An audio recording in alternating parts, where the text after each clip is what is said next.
नमस्कार. भगवद्गीतेच्या पहिल्या अध्यायामध्ये 1 ते 47 श्लोक आहेत. त्यापैकी 29 आणि 30वा श्लोक मी तुम्हाला सांगितलं. अर्जुनाची अवस्था कशी झाली होती. वेपतुश्च शरीरे मे रोमहर्षश्च जायते आणि गांडीवां स्रंसते हस्तात् तच्चैव परिदह्यते न मे शक्नो मे अवस्थातुं भ्रमतीव च मे मनः. माझी अवस्था अतिशय भ्रमित अशी झालेली आहे. I am confused. असं 29 आणि 30 आहे.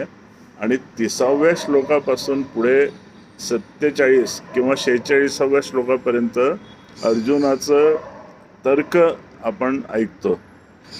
म्हणजे तर्क जर प्रॉपर फाउंडेशनवरती सुरुवात झाली नाही तर्काला, तर तर्क कसं विपरीत दिशेला घेऊन जाऊ शकतं याचं उत्तम उदाहरण म्हणजे पहिला अध्याय आहे.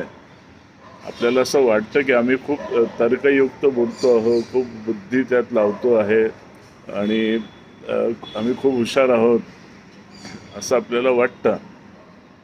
आणि त्याप्रमाणे आपण तर्कावरती तर्क म्हणजे डब्यावरती डब्बा, डब्बे पे डब्बा असं ते बॅलन्स तुम्ही 31व्या श्लोकापासून 46व्या श्लोकापर्यंत बघू शकता.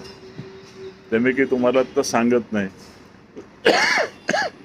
तेवढं झाल्यानंतर 47वा श्लोक काय म्हणतो, जिथे येऊन अर्जुन रथाच्या मागच्या भागात जाऊन बसतो. विसृज्य सशरम चापम शोक संविघ्न मानसः.